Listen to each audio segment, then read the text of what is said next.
पर गुरसिख नौजवान पहुंच गया अपने वाल कटवाउण नाई दी दुकान ते देखो फिर अग्गे होया कुछ अजिहा कि सब दी अखां रह गईयां खुलियां ते लोकां दे उड़ गए होश।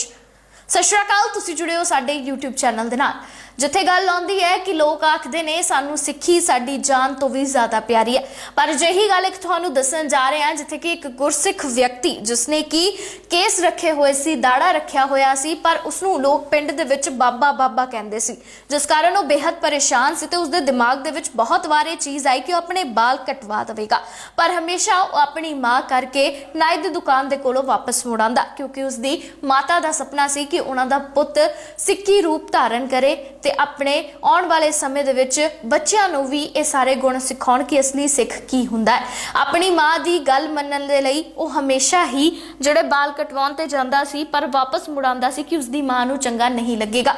पर जदों भी वो घर दे बाहर निकलदा ते लोग उसनूं बाबा बाबा आख के छेड़दे सी, जिस कारण वो बेहद परेशान रहिंदा सी। ते एक दिन दी गल है कि वो अपनी माँ दे कोल बैठा सी ते उसने अपनी माँ नूं कहा कि माँ तू मेरे सिर ते केस ते सजा दित्ते ने, दाड़ा मेरे रखवा दिता है, पर लोग मैनू बाबा बाबा कहते हैं जो चीज़ मैनू बिल्कुल भी चंगी नहीं लगती।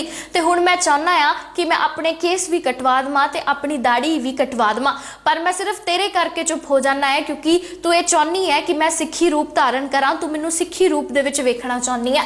तो माँ ने अग्गों कहा कि पुੱਤ तैनू हले सिक्खी का सही महत्व नहीं पता, जिस कारण तू अपने केस कटवाउण दी गल कर देना है। जिस दिन तैनू इसकी समझ आ गई तो खुद तू अपने सिर ते दस्तार सजाउणी शुरू कर देवेंगा ते अपने केस जिहड़े उन्हां नूं कदे कतल करवाउण दे बारे सोचेगा भी नहीं। फिर उस तो बाद एक दिन अजिहा आया कि नौजवान जद अपने घरों बाहर गली दे विच निकलिया ते कई लोग उत्थे इकट्ठा होए ते उन्हां सारियां लोकां ने इस नौजवान नूं बेहद चंगा माड़ा आखिया। जद इस नौजवान दा सबर दा पूरा बन टुट गया ते उस तो बाद एक घरे आया, रात नूं आके सौ गया ते सवेरे तड़के ही उठदे ए नाई दी दुकान ते चला गया।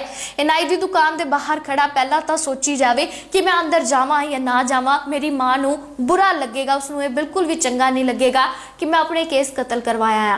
पर उस तो बाद उसने सोचा कि जेकर मैं केस कटवा देवां तो कोई मैनू बाबा तो नहीं कहेगा। जिस तो बाद वो नाई दी दुकान दे अंदर चला गया। नाई दी दुकान ते थोड़ा रश सी, जिस कारण उसकी जिहड़ी वारी है वो थोड़े समय बाद आई। जब उसकी वारी आई वो जाके कुर्सी ते बैठा तो उसने नाई नूं आख्या कि तू मेरे केस कतल कर दे। जिस तो बाद नाई ने भी उसनूं सिक्खी बारे दस्सिया ते कहा कि तेरे सिर ते जेकर केस ने तेरी माँ चाहुंदी है तो तू आखिरकार इन्हां नूं क्यों कटवाउणा है, कि तू जानदा है कि केसां दा की महत्व हुंदा है। साडे गुरुआं ने हमेशा यही गल आखी है कि केसां दा महत्व सब तो वड्डा है ते कदी भी इन्हां नूं कटवाना नहीं चाहिदा। जेकर तू अपने केस कटवा देवांगा तो तेरा सिक्खी रूप नहीं रहेगा। ते जिस तरह हुण लोग तैनूं कई इज्जत दी नज़र नाल वेखदे ने, उवें लोग बाद दे विच तैनूं चंगा माड़ा आखणगे। पर इस नौजवान ने अग्गे जवाब दिता कि चंगा माड़ा तां तद आखणगे ना जद ये लोग मैनूं हुण बोलण तो हटणगे, क्योंकि जद भी मैं घरों बाहर निकलदा है तो सब लोग मैनूं बाबा बाबा कह दिंदे ने, जो कि मैनूं बिल्कुल भी चंगा नहीं लगता। जिस तो बाद नाई कहंदा कि मैं तेरे कहण ते बाल ते कट देवांगा, पर तैनूं एक दिन इसका पछतावा बहुत ज़्यादा होवेगा। जिस तो बाद नाई उसदे जद केस कट्टण लगदा है तो अचानक नाई दीआं अखां दे विच तेज़ रोशनी पैंदी है, काफ़ी ज़्यादा उत्थे लाइट हो जाती है तो ये नौजवान जिहड़ा हुंदा है इसनूं अचानक दिखना बंद हो जाता है। नौजवान उच्ची उच्ची चीकण लग जाता है कि मैनूं नज़र नहीं आ रहा, मैनूं नज़र नहीं आ रहा। 5-10 मिनट बीतते हैं, जिस तो बाद कुछ लोग इसनूं कहंदे ने कि असीं तैनूं तेरे घर छड्ड आने आ।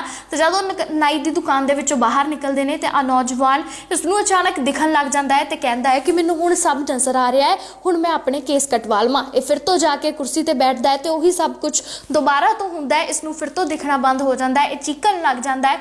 तो लोग फिर तो इसनूं नाई दी दुकान तो बाहर लै आंदे ने कि इसनूं घर छड्ड आण, पर नाई दी दुकान तो बाहर आंदे ही इसनूं फिर तो दिखण लग जाता है। कुल 3 बार इस दे नाल अजिहा हुंदा है। तीसरी बार लोग आखते ने कि ये ड्रामे कर रहा है, झूठ बोल रहा है, इस दियां गल्लां दे उत्ते यकीन ना किया जाए। पर इस नौजवान नूं समझ आ गया कि ये गुरु साहब दी मेरे उत्ते किरपा है, गुरु साहब मैनूं केसां दा महत्व समझा रहे ने। जिस तो बाद इसनूं पता लग जाता है कि सिक्खी की हुंदी है ते सोच लैंदा है कि हुणे पूरे सिक्खी रूप दे विच आ जावेगा ते अपनी माँ जिसने कि हमेशा यही गल आखी है कि दस्तार सजाउणी है, सिर ते अपना दाड़ा भी रखना है, केस कदे कतल नहीं करवाने, ते उस तरीके दा ही बन जाता है। उस तो बाद अपने घर नूं जांदा है ते अपनी माँ नूं आख दिंदा है कि माँ हुण तो मैं ਰੋਜ਼ਾਨਾ ਪਾਠ ਕਰਿਆ ਕਰਾਂਗਾ, ਗੁਰੂ ਘਰ ਜਾਇਆ ਕਰਾਂਗਾ ਤੇ ਚਾਹੇ ਲੋਕ ਮੈਨੂੰ ਬਾਬਾ ਬਾਬਾ ਆਖੀ ਜਾਣ, ਪਰ ਮੈਂ ਕਦੇ ਵੀ ਆਪਣੇ ਕੇਸ ਕਤਲ ਨਹੀਂ ਕਰਵਾਵਾਂਗਾ। ਜਿਸ ਤੋਂ ਬਾਅਦ ਥੋੜੇ ਸਮੇਂ ਬਾਅਦ ਹੀ ਇਹ ਨੌਜਵਾਨ ਅੰਮ੍ਰਿਤਪਾਨ ਕਰ ਲੈਂਦਾ ਹੈ, ਸਿਰ ਤੇ ਦਸਤਾਰ ਸਜਾਉਣ ਲੱਗ ਜਾਂਦਾ ਹੈ ਤੇ ਜੋ ਲੋਕ ਇਸ ਨੂੰ ਬਾਬਾ ਬਾਬਾ ਆਖਦੇ ਸੀ ਉਹ ਲੋਕ ਇਸ ਨੂੰ ਆਦਰ ਸਤਿਕਾਰ ਨਾਲ ਵੇਖਣ ਲੱਗ ਜਾਂਦੇ ਨੇ ਤੇ ਬਹੁਤ ਚੰਗੇ ਤਰੀਕੇ ਦੇ ਨਾਲ ਬੁਲਾਉਣ ਲੱਗ ਜਾਂਦੇ ਨੇ।